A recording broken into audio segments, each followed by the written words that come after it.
Muy buenos días. ¿Cómo están? Pido que abran nuevamente sus Biblias. Continuamos con el Evangelio de Lucas. Lucas, capítulo 8.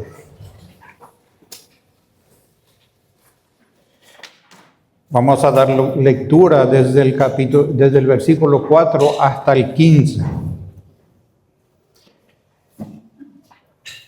Es un texto bastante extenso, pero se trata de una parábola que viene acompañada de su explicación, de manera que no podemos hacerlo de otra forma. Entonces vamos a dar lectura en Lucas capítulo 8, del 4 al 15. Dice así: juntándose una gran multitud y los que de cada ciudad venían a él, les dijo por parábola: el sembrador salió a sembrar su semilla, y mientras sembraba, una parte cayó junto al camino y fue hollada, y las aves del cielo la comieron. Otra parte cayó sobre la piedra, y nacida se secó porque no tenía humedad. Otra parte cayó entre espinos, y los espinos que nacieron juntamente con ella la ahogaron. Y otra parte cayó en buena tierra, y nació y llevó fruto a 100 por uno. Hablando estas cosas, decía a gran voz: el que tiene oídos para oír, oiga. Versículo 9. Y sus discípulos le preguntaron, diciendo: ¿qué significa esta parábola? Y él dijo: a vosotros os es dado conocer los misterios del reino de Dios, pero a los otros por parábolas, para que viendo no vean y oyendo no entiendan. Esta es pues la parábola. La semilla es la palabra de Dios, y los de junto al camino son los que oyen, y luego viene el diablo y quita de su corazón la palabra, para que no crean y se salven. Los de sobre la piedra son los que, habiendo oído, reciben la palabra con gozo, pero estos no tienen raíces. Crecen por algún tiempo y en el tiempo de la prueba se apartan. La que cayó entre espinos, estos son los que oyen, pero yéndose son ahogados por los afanes, las riquezas y los placeres de la vida, y no llevan fruto. Mas la que cayó en buena tierra, estos son los que con corazón bueno y recto retienen la palabra oída y dan fruto con perseverancia. Hasta ahí la lectura. Yo creo que hay pocas personas, o probablemente nadie aquí presente, que no haya escuchado esta parábola. Probablemente todos aquí la habrán leído ya alguna vez o habrán escuchado algún sermón acerca de ella, porque ciertamente es un pasaje muy conocido. Y cuando se trata de un pasaje tan familiar, generalmente al leerlo o a escuchar otro sermón más sobre el mismo pasaje, uno piensa que ya conozco este texto y como que pierde el interés por la familiaridad que tiene con él. Sin embargo, les invito a prestar atención de todas maneras en esta mañana, porque puede ser que aprendan cosas que quizás no habían considerado anteriormente, tal como me pasó a mí mientras preparaba este sermón. Cuando uno lee esta palabra atentamente, empiezan a sobresalir ciertos detalles. Y una de las preguntas que debemos hacernos cuando leemos un texto así es: ¿cuál sería una palabra clave de este texto? Pues la palabra clave es oír. Oír y sus derivados. Aparece 7 veces en apenas 12 versículos. Pero no solamente porque aparece con frecuencia es clave, sino toda la enseñanza termina con una frase que apunta a una sola realidad: el que tiene oídos para oír, oiga. Y hay otro detalle que me llamó la atención, pero no la menciona Lucas en su narración, sino Marcos. Y quiero aclarar algo, la parábola del sembrador es una sola. La relata Mateo, la relata Marcos y Lucas. Cada uno nos muestra la parábola desde un ángulo diferente y cada uno aporta algo. Y mi intención en esta mañana no es atarme exclusivamente a lo que expone Lucas, sino tratar de sacar todo lo que Jesucristo enseñó con la parábola del sembrador. Entonces a veces voy a saltar a Marco y a Mateo para sacar y tratar de aclarar lo máximo posible. Bueno, Marcos observa y nos cuenta algo importante que dijo Jesús en el momento de esta enseñanza. Está en Marcos capítulo 4, versículo 13, y dice así: y les dijo, ¿no sabéis esta parábola? ¿Cómo pues entenderéis todas las parábolas? En otras palabras, al explicar la parábola, Jesús dijo que si no entendemos esta parábola, vamos a tener problemas para entender las demás parábolas. Y a la inversa, si entendemos esta, nos va a ser más fácil comprender todas las demás. Miren, para aquellos que están menos familiarizados con este tipo de estudio, quiero recordar que una parábola es una historia imaginaria, construida con elementos de la vida cotidiana. En este caso, Jesús utiliza elementos muy familiares para las personas de aquella época. Muchos eran agricultores, a eso es lo que se dedicaban, otros pescadores, etcétera, etcétera. Pero todos tenían una noción de la agricultura. Y por lo tanto se trataba de escenas comunes de la vida diaria. Es una historia sencilla de visualizar cuando uno la lee. Quien la escucha, miren, fácilmente puede imaginar aquello que está hablando. La dificultad de una parábola no radica en la historia misma, porque siempre es una historia simple, sencilla. Lo difícil es descubrir la verdad espiritual detrás de ella. La historia de una semilla que cae sobre distintos tipos de terreno es fácil de entender, no es complejo. Lo complejo es comprender qué significa espiritualmente. Y William Barclay utiliza una ilustración que me gustó mucho. Dice así: una parábola es como un cuadro. Primero uno observa el cuadro y ese cuadro llama la atención. La historia de ese cuadro capta el interés de la persona. Y a medida que va observando detenidamente el cuadro, ese se empieza a convertir en un espejo, donde uno se ve a sí mismo.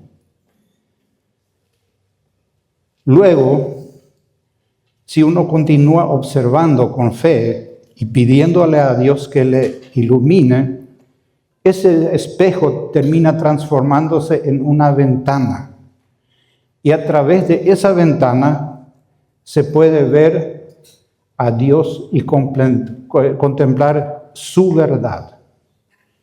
Me pareció muy interesante. Primero un cuadro que uno observa, llama la atención. Luego ese cuadro se convierte en un espejo donde uno se ve a sí mismo.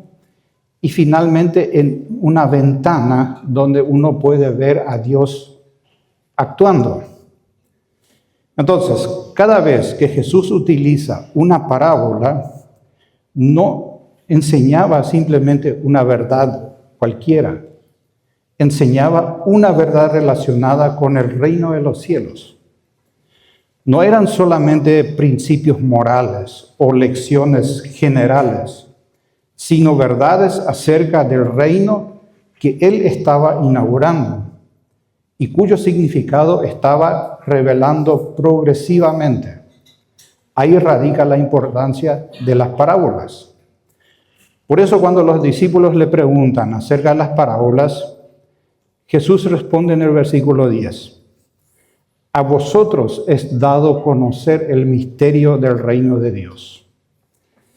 Las parábolas entonces revelan misterios del reino de Dios.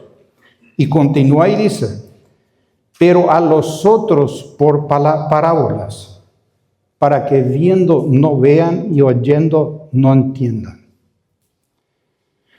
Las parábolas, cuando Dios las explica, quitan el velo que cubre esas verdades espirituales que antes no conocíamos.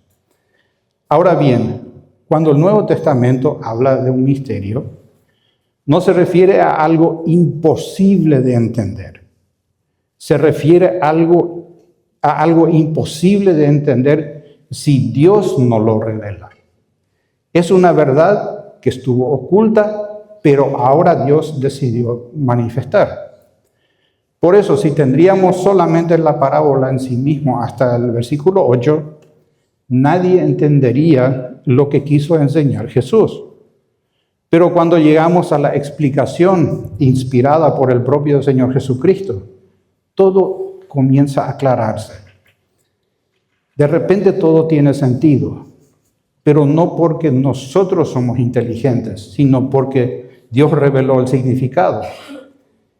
Y esta parábola es particularmente importante porque tiene una relación directa con la evangelización y la gran comisión que Dios nos confió.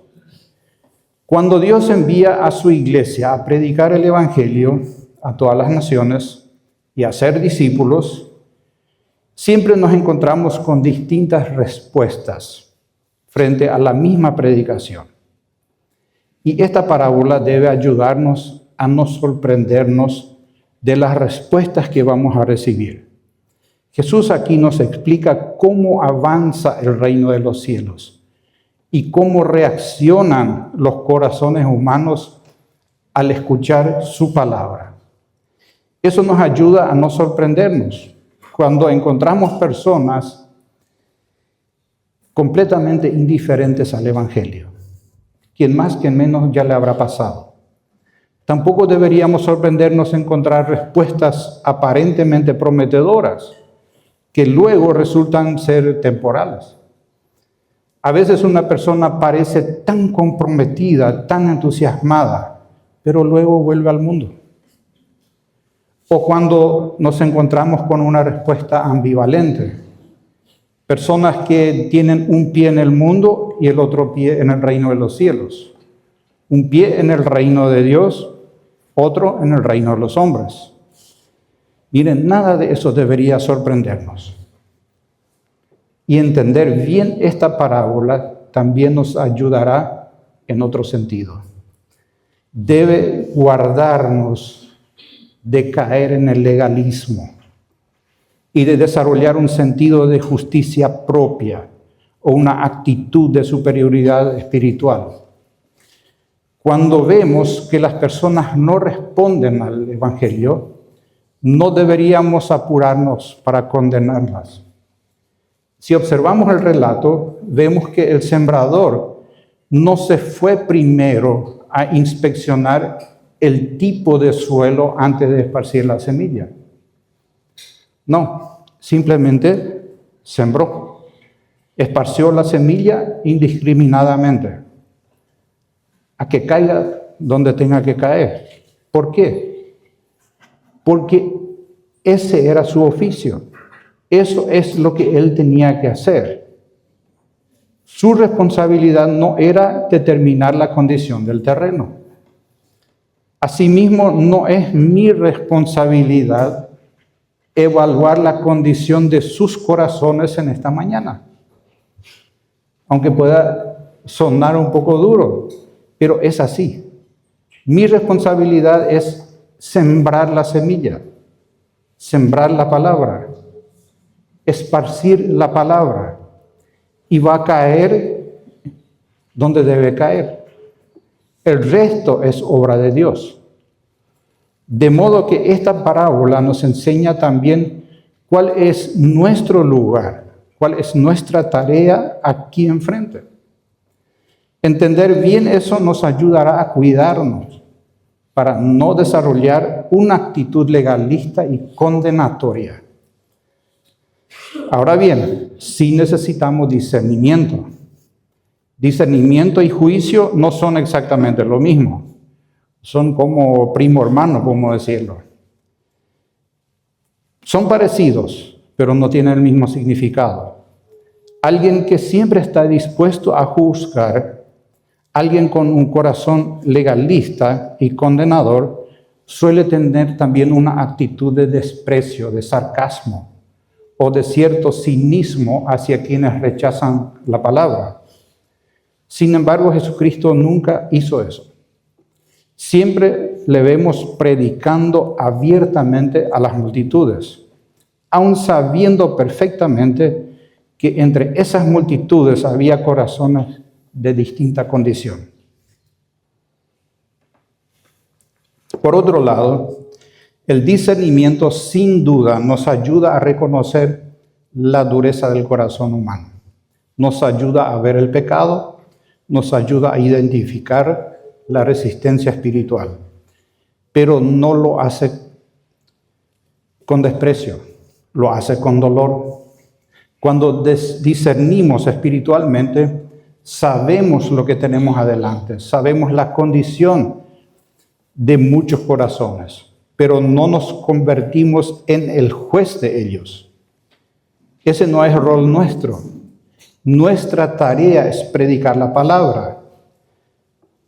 Hebreos 4:12 dice, porque la palabra de Dios es viva y eficaz, y más cortante que toda espada de dos filos, y penetra hasta partir el alma y el espíritu, las coyunturas y los tuétanos, y discierne los pensamientos y las intenciones del corazón.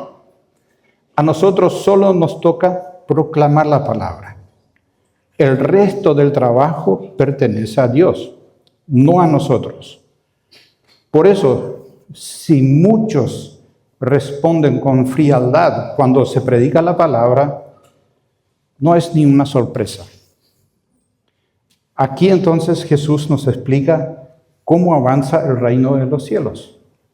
Nos muestra cómo responden las personas a la predicación del Evangelio. Nos muestra cómo avanza y cómo avanzó el Evangelio en la historia de la humanidad.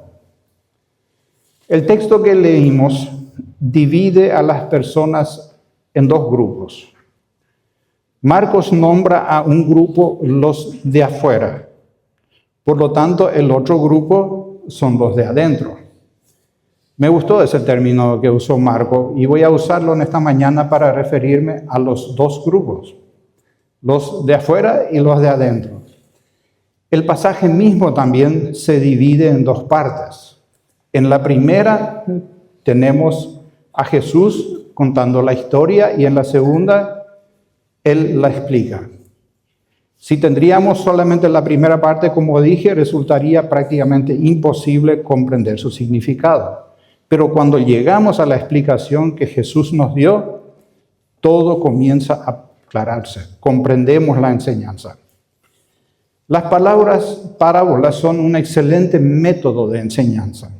Algunos creen que Jesús las inventó, pero no. Ya encontramos ejemplos de parábolas en el Antiguo Testamento. Incluso en historias extrabíblicas existen relatos similares.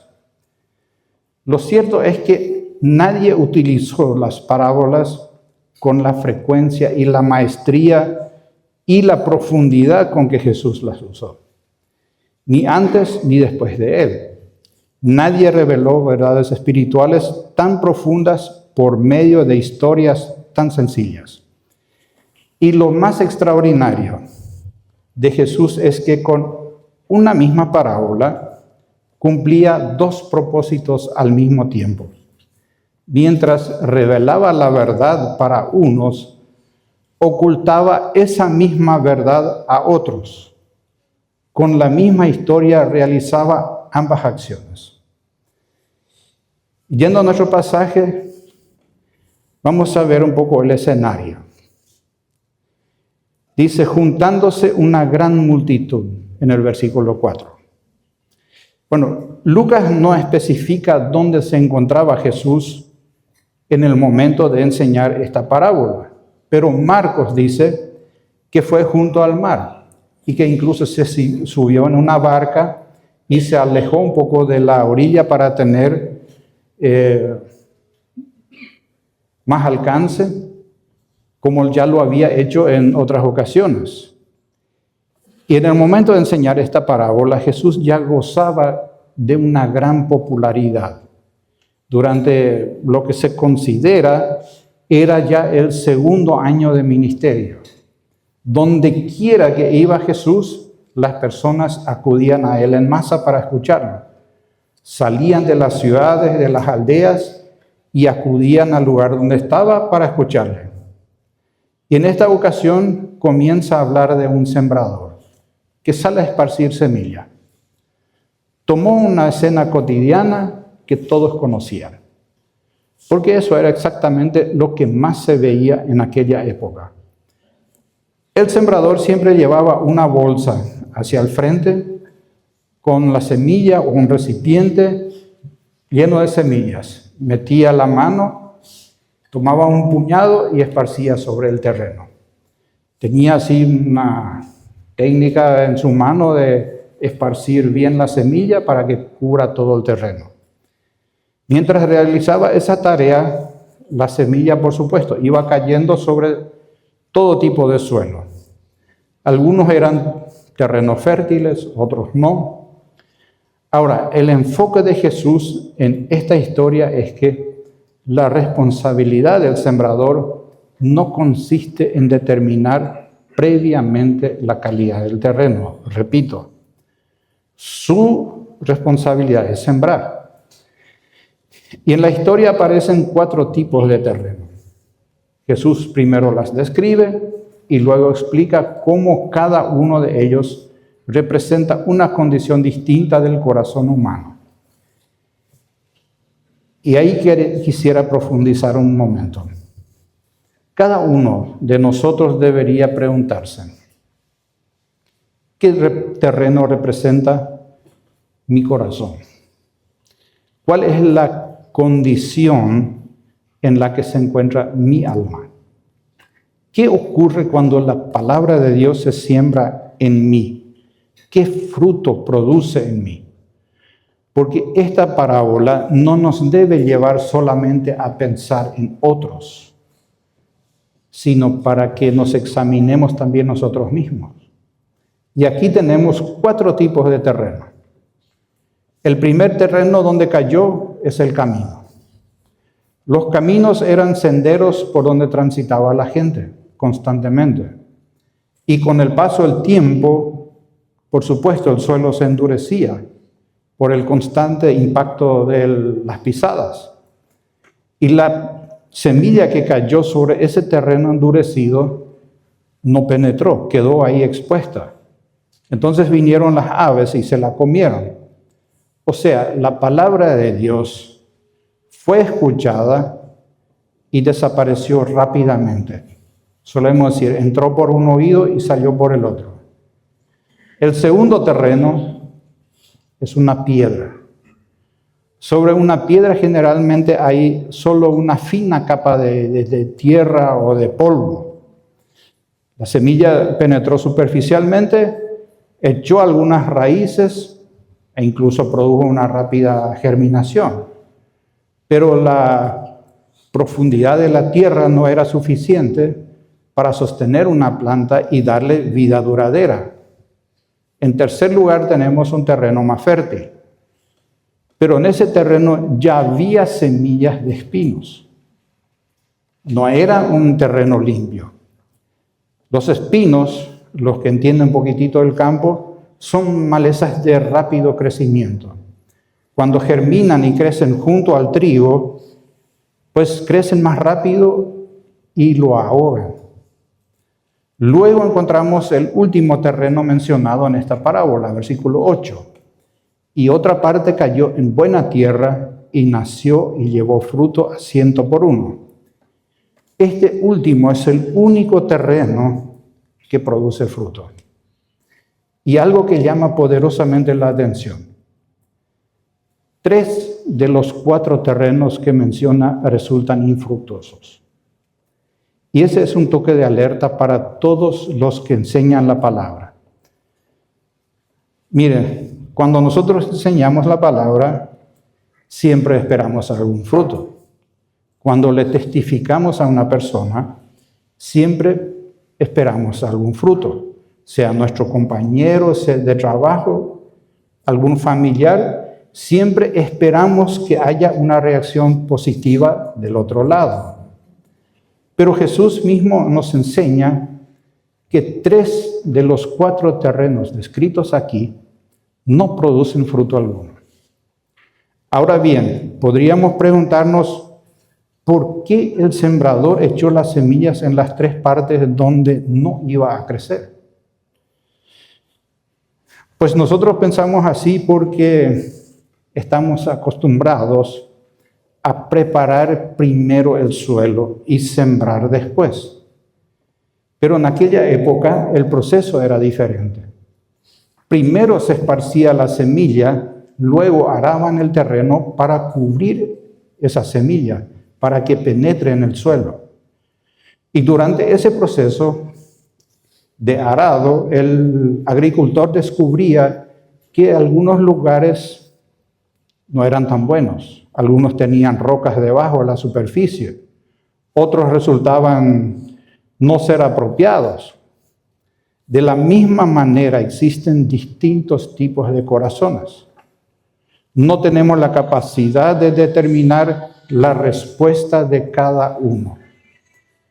Y tampoco es nuestra responsabilidad. No podemos y tampoco debemos evaluar el suelo, el tipo de corazón. Nuestra responsabilidad es sembrar la semilla indiscriminadamente y dejar que Dios haga el resto de la obra. Y me llamó también la atención una observación que hace Marcos al relatar esa parábola, y ya lo mencioné hace rato. No entendéis esta parábola. ¿Cómo comprendéis todas las parábolas? En otras palabras, de la comprensión de esto, lo que Jesucristo enseñó aquí, depende de que yo comprenda cómo avanza el evangelismo. Esta parábola funciona entonces como una columna vertebral de todas sus enseñanzas parabólicas. Si entendemos esta, estamos en condición de entender las demás. Eso nos muestra la enorme importancia de estudiarla correctamente. Y voy a tratar de hacer lo máximo posible para que se entienda en esta mañana. Pues aquí tenemos a los discípulos escuchando toda la historia. Conocían perfectamente cómo funcionaba la agricultura. Sin embargo, cuando Jesús termina de hablar, quedan desconcertados. Entendieron la ilustración, pero no el significado espiritual que había detrás de ella. Por eso, cuando estuvieron a solas con Jesús, le hicieron una pregunta sencilla. ¿Qué significa esta parábola? ¿Qué significa lo que dijiste recién? Y Jesús responde con estas palabras, versículo 10. A vosotros os es dado conocer los misterios del reino de Dios, pero a los otros, y ahí Marcos dice, los de afuera, por parábolas, para que viendo no vean y oyendo no entiendan. Esta respuesta revela que, desde la perspectiva de esta historia, existen 2 grupos, como dije hace rato. Los de adentro, los de afuera. Rápidamente podríamos concluir que los de adentro son los elegidos, son los creyentes, los de afuera, los no elegidos, los no creyentes.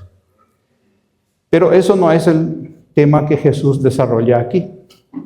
Este no es un pasaje acerca de la predestinación que nosotros creemos. La enseñanza apunta a otra realidad. Acá describe lo que tú y yo vemos cada vez que testificamos a alguien, cada vez que predicamos el Evangelio. Nos enseña cómo responde el corazón humano a la predicación de la palabra y cómo debemos entender la respuesta. Si queremos estudiar cómo actúa la gracia soberana de Dios en la salvación, tenemos que ir a otro lado. Este pasaje no habla de eso. La Biblia habla ampliamente sobre la salvación, pero aquí Jesús muestra la escena desde este lado del cielo. No como Dios ve la salvación, sino cómo se ve desde nuestra perspectiva, como nosotros la tenemos que ver. Muestra cómo luce la evangelización mientras se predica, mientras se siembra la palabra. ¿Quiénes son entonces los de adentro? El propio texto lo responde. Son los apóstoles y los demás discípulos, que después de escuchar la parábola, se acercaron a Jesús para pedirle una explicación. A ellos Jesús dijo: a vosotros os he dado a conocer los misterios del reino de Dios. En cambio, los de afuera son aquellos que escucharon la misma parábola y tampoco la entendieron, pero nunca se acercaron a preguntar. Se quedaron con la historia que escucharon y nunca buscaron la verdad espiritual que había detrás de ella. Y un detalle muy interesante: entre los que estaban adentro se encontraba Judas. Judas nunca fue un verdadero creyente, pero ese día estaba dentro del grupo que escuchó la explicación de Jesús. Tuvo el privilegio de oír la interpretación incluso de la parábola, igual que los demás discípulos, igual que nosotros que tenemos las explicaciones de esta parábola y de muchas otras que Jesús interpretó para sus discípulos. Ellos se acercaban y le preguntaban, y Jesús con paciencia revelaba el significado. Eso nos ayuda a entender quiénes son los de adentro en esta historia. Son aquellos que escuchan una primera verdad, y esa verdad despierta en ellos el deseo de seguir buscando. No se conforman con una experiencia superficial. Quieren entender más, quieren profundizar más, quieren seguir preguntando, seguir aprendiendo. Una verdad revelada produce hambre por conocer más acerca de ella. Una primera experiencia con Dios impulsa una segunda y una tercera, y etcétera, etcétera. El verdadero creyente nunca queda satisfecho con lo que ya sabe. Siempre quiere conocer más a su Señor. Pero existe otro grupo que escucha también la palabra y hasta les parece interesante el sermón que escucharon. Incluso dicen haber aprendido algo nuevo. Sin embargo, ahí termina todo. No hay búsqueda posterior. No hay crecimiento, no hay hambre espiritual. No existe un deseo de seguir profundizando. Y por eso permanecen afuera. Los discípulos se acercan al maestro. Los de afuera permanecen donde están. Esa es la diferencia. Unos siguen buscando, los otros se conforman con lo poco que entendieron. Y eso se puede ver claramente en los evangelios. Judas aparece aquí como uno de los de adentro, pero termina afuera. La mujer samaritana comienza completamente afuera. ¿Se acuerdan? La samaritana. Pero al final termina adentro. ¿Qué pasó con ella? Ella inicia una conversación con Jesús y sigue preguntando y sigue escuchando, muestra interés. Finalmente corre a buscar a los habitantes de su pueblo. Les dice, vengan, deben escucharle a este hombre. Me dijo todo acerca de mí. Cuando nosotros nos acercamos a la palabra, nos vemos a nosotros, la parábola se convirtió en espejo. Nos vimos a nosotros mismos. Primero nos atrajo el cuadro, nos vemos a nosotros mismos. La mujer samaritana quería saber más, continuaba buscando. Formaba parte de aquellos que desean seguir aprendiendo. Judas, en cambio, escuchó la explicación de ese mismo día y terminó alejándose del Señor. Por eso vemos que aquellos que no manifiestan un deseo genuino de conocer más de Dios, terminan siendo alejados en su propia indiferencia. Jesús les habla en parábolas y los deja en la condición que ellos mismos eligieron. Y eso forma parte de un juicio divino. No es que Dios no quiere que no entiendan. No. Lo que ocurre es que ellos nunca querían entender. Por consecuencia, Dios los entregó a la dureza que ellos mismos escogieron. En cierto sentido les dice, ¿no quieren escuchar? Ok, no hay problema. Permanezcan en su falta de entendimiento. Eso es exactamente lo que dice Isaías y lo que leyó Richard hace rato. Isaías capítulo 6. Mateo lo menciona. O sea, Jesús se refirió a Isaías capítulo 6 cuando enseñó esta parábola. Lo dice Mateo en su evangelio. Le dice a Isaías, anda a predicar a un pueblo. Van a ver, viendo no ve, oyendo no entiende. Jesús aplicó con esta parábola esa profecía. Ahora vamos a avanzar con la explicación de la parábola. En el versículo 11 Jesús dice claramente que la semilla representa la palabra de Dios. Y usa la semilla como ejemplo porque tiene varios paralelos muy interesantes con la palabra de Dios. La semilla tiene que ser sembrada. La palabra de Dios también. La semilla necesita ser cultivada, la palabra también. Nadie puede limitarse a salir de un sermón y decir qué buena predicación, cuánto aprendí hoy, qué bien habló el pastor, etcétera, etcétera. Eso no basta. La semilla debe seguir siendo cultivada en el corazón. Por eso debemos volver a casa, meditar en lo que escuchamos. Seguir profundizando en la semana, profundizar en la enseñanza y permitir que esa semilla, esa verdad siga obrando en nosotros. Igual que una semilla, la palabra necesita tiempo para echar raíces y producir fruto. Y eso nos enseña paciencia. No podemos determinar inmediatamente la condición espiritual de una persona.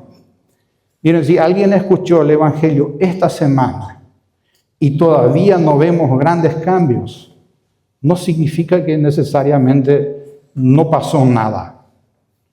La semilla toma su tiempo. No sé si vieron alguna vez algún documental sobre el proceso, pero se planta la semilla, primero se forman las raíces hacia abajo. En la superficie no se ve nada todavía, pero brota la raíz, va hacia abajo, busca la humedad, después brota la planta y crece hacia arriba, sale fuera, sigue creciendo. Después de hacerse visible. El crecimiento toma tiempo y tarde o temprano aparece el fruto, porque el fruto es la evidencia de que la semilla estaba viva y germinó. La ausencia del fruto, por el contrario, es evidencia de muerte. Si la semilla no produce fruto, entonces no prosperó. Y miren, si no prosperó, no hubo transformación de vida. Tiene que morir la semilla y prosperar. Si no hubo transformación de vida, no hubo santificación. Si no hubo santificación con el correr del tiempo, tampoco hubo justificación. Si no hubo justificación, no hubo salvación. ¿Se dan cuenta por qué Jesús dijo que esta parábola es fundamental para comprender las demás? La semilla representa la palabra de Dios. El sembrador representa al predicador, al que testifica. En este contexto, el gran sembrador es Jesús mismo. En el nuestro, lo son todos aquellos que proclaman fielmente la palabra de Dios, que testifican de nuestro Señor Jesucristo. Cuando compartimos el Evangelio con otra persona, sembramos la semilla. Y cuando sembramos, debemos recordar que no nos corresponde evaluar el terreno. Nuestra responsabilidad es sembrar. El resto le pertenece a Dios. Después Jesús comienza a explicar los distintos suelos y su relación con el corazón humano. El primer tipo de suelo aparece en el versículo 12. La semilla cayó junto al camino, un terreno endurecido por el paso de las personas. Es un suelo duro, compacto. Lo conocemos, esos caminos de tierra bien duros. Incapaz de que la semilla penetre en el suelo. Y Jesús dice que ese suelo representa a aquellos que escuchan la palabra, pero Satanás viene inmediatamente y la arrebata. En la historia, las aves que se llevan la semilla representan a Satanás. Mateo añade un detalle muy importante. Dice que estas personas oyen la palabra, pero no la entienden. Y precisamente porque no la entienden, Satanás la arrebata. Ahora, bien, ¿cómo ocurre eso? Bueno, no necesariamente mediante una posesión demoníaca, como algunos se imaginan. Muchas veces ocurre a través de las tentaciones y de las oportunidades que Satanás pone delante de la persona. Miren, en Estados Unidos suelen hacer estudios y estadísticas de todo habido por haber. Y estuvieron haciendo también estudios acerca de jóvenes que crecieron dentro de la iglesia y que al llegar a la universidad abandonan completamente la fe. Existen innumerables casos así y les causó preocupación, hicieron estadística. Bueno, llegaron a distintos resultados, pero la conclusión tenemos aquí. Muchos no tuvieron una conversión genuina. Después llegan a la universidad y aparecen libertades, oportunidades, tentaciones. Y poco a poco las tentaciones comienzan a desplazar la palabra que estaba en su memoria, hasta que finalmente dejan de recordar aquello que habían escuchado. Ese es un ejemplo del primer suelo, el suelo endurecido. Luego tenemos el segundo suelo. Jesús habla de la semilla sobre la piedra. La piedra generalmente está cubierta por una fina capa de tierra o polvo. Esos son los que reciben la palabra con gozo. Se entusiasman, responden con mucha emoción. Escuchan un sermón y es como que se encienden en llamas. A todo el mundo le cuentan lo que escucharon, pero no hubo un verdadero arrepentimiento. Reciben la palabra con gozo, pero al poco tiempo todo vuelve a foja cero. Fue simplemente una respuesta emocional, no profunda. Y por eso cuando llega la aflicción o aparece la persecución, abandonan el camino. La dificultad termina revelando la superficialidad de sus raíces. Escuchamos frases como, ya no entiendo a Dios. Ahora que soy su hijo, ¿cómo es que me pasan todas estas cosas?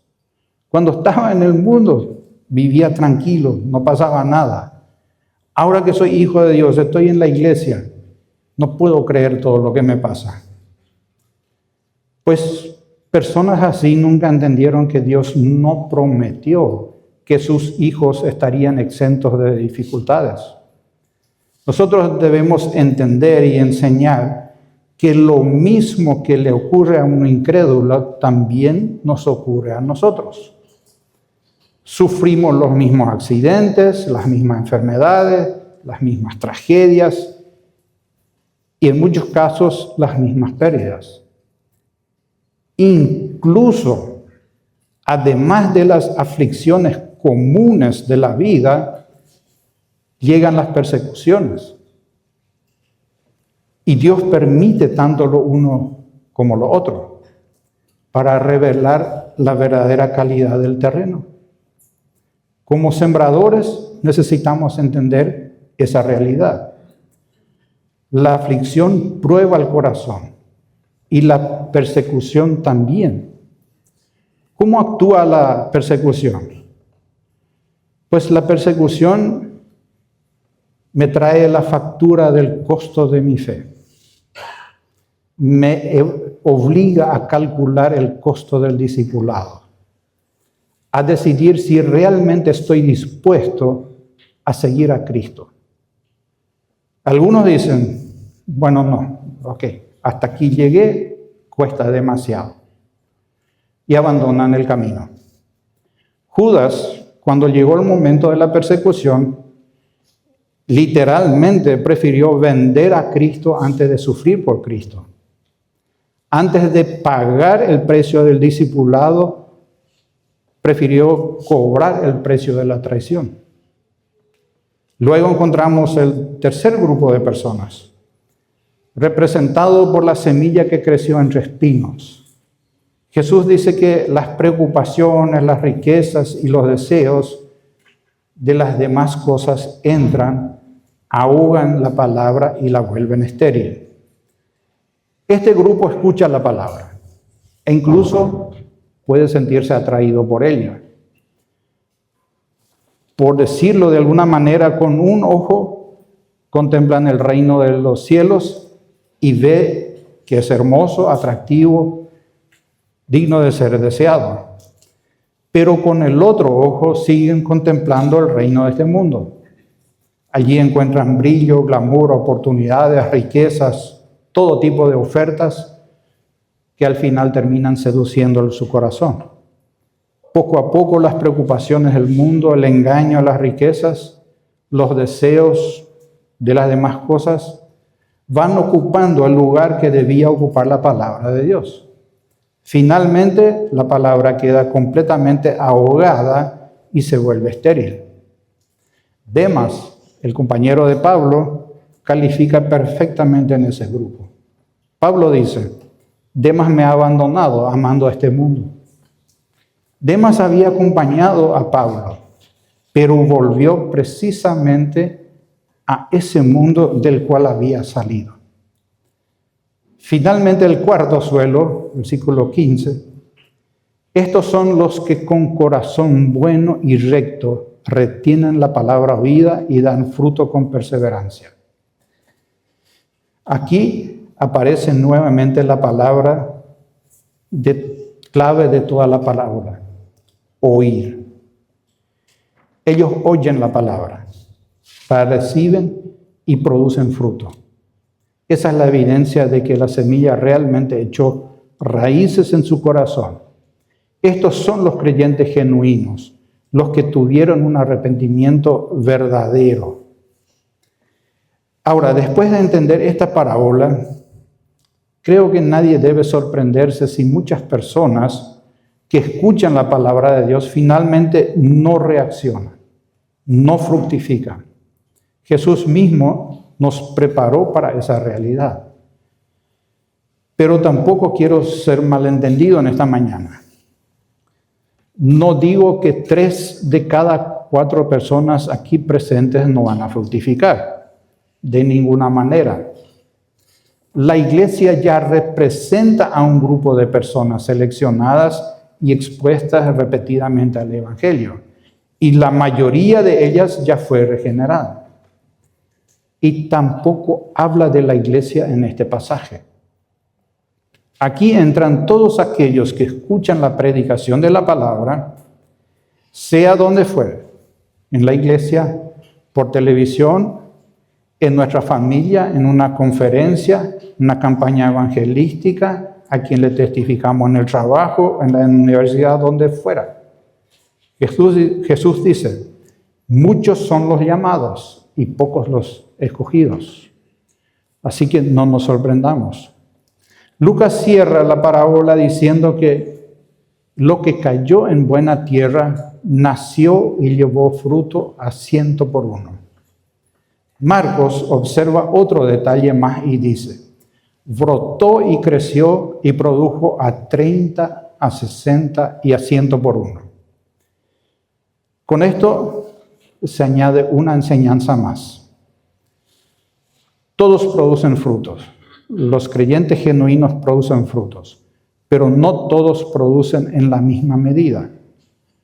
Unos producen a 30 por 1, otros a 60 y otros a 100. No todos producen igual, pero todos son creyentes genuinos. Los que producen 30 son creyentes.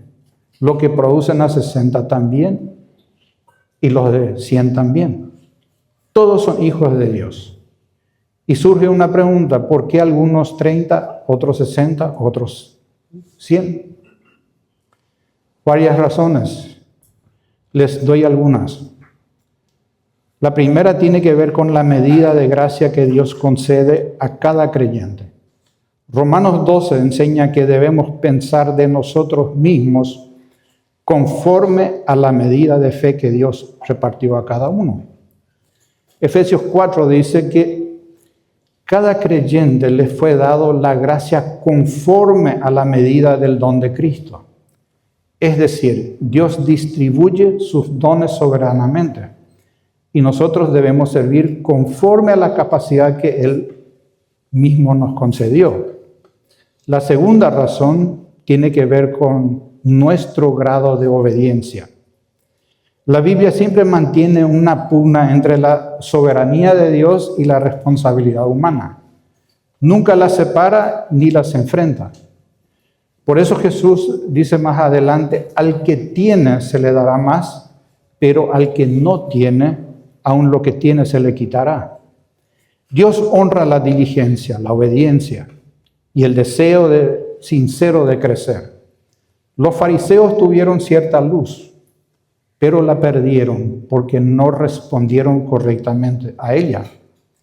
De igual manera, Pablo exhorta a Timoteo a avivar el don que Dios había puesto en él. La obediencia también influye en la fructificación. Y la tercera razón tiene que ver con las circunstancias de la vida. Allí entran el legado espiritual recibido en la familia, la enseñanza a la que una persona fue expuesta y el contexto donde Dios decidió colocarla. El pastor John MacArthur es un ejemplo claro. Él fue la 6ª generación consecutiva de pastores en su familia. Él fue pastor, su papá fue su abuelo, su bisabuelo, su tatarabuelo y su tatarabuela, creo que se dice. Todos sirvieron al Señor. Qué impresionante. Qué legado espiritual tan extraordinario. Con Jonathan Edwards y sus descendientes pasó algo parecido. Ahora, todo lo que ellos hicieron da un contexto providencial y forma parte de la manera en que Dios produce diferentes niveles de fruto. Y seguramente existen otras razones que el Señor nunca nos ha revelado, que Él las sabe. Pero esta enseñanza debe producir 2 efectos en nosotros. Debe impedirnos caer en el legalismo y librarnos del orgullo espiritual. Nadie debe despreciar al hermano que produce 30 por 1, si es fiel con la gracia que recibió. Tampoco existe motivo para enorgullecerse si Dios permite producir 60 o 100 por 1. En última instancia, todo proviene de Él. Así que la pregunta final vuelve a ser profundamente personal. ¿Cuál es la condición de mi corazón? ¿Sobre qué clase de suelo cayó la semilla que Dios sembró en mi corazón durante todos estos años? Y si al examinarte descubres que tu corazón sigue siendo un suelo duro, un suelo rocoso, entonces pídele a Dios. Él puede quitar tu corazón de piedra y darte uno blando. Él puede transformar un terreno estéril en buena tierra. Pero esa obra depende de Él, no depende de otro. Tenés que clamar a Él. Tenés que acudir a Él en humildad y pedirle que haga en tu corazón lo que solamente su gracia puede hacer. El que tenga oídos para oír, oiga. Vamos a orar. Padre, te damos gracias en esta mañana por tu palabra. Y Padre, reconocemos que nosotros estamos llenos de errores y aun cuando predicamos, aun cuando testificamos en tu nombre, no somos perfectos, Padre. A veces orgullosos, a veces depreciativos. Padre, te pido que tú nos ayudes a realmente presentar tu palabra sin juzgar a las personas que la van a estar escuchando. Y que tú obres mediante tu gracia a través de la palabra que ha sido plantada en cada corazón. Y así también te pido que nosotros podamos analizarnos a la luz de tu palabra. Si realmente estamos en el camino de la fe. Y te pedimos que tú nos des la certeza y que tú quebrantes nuestro corazón en caso de que así no fuera. Padre, todo esto te pedimos en el nombre de Cristo Jesús. Amén.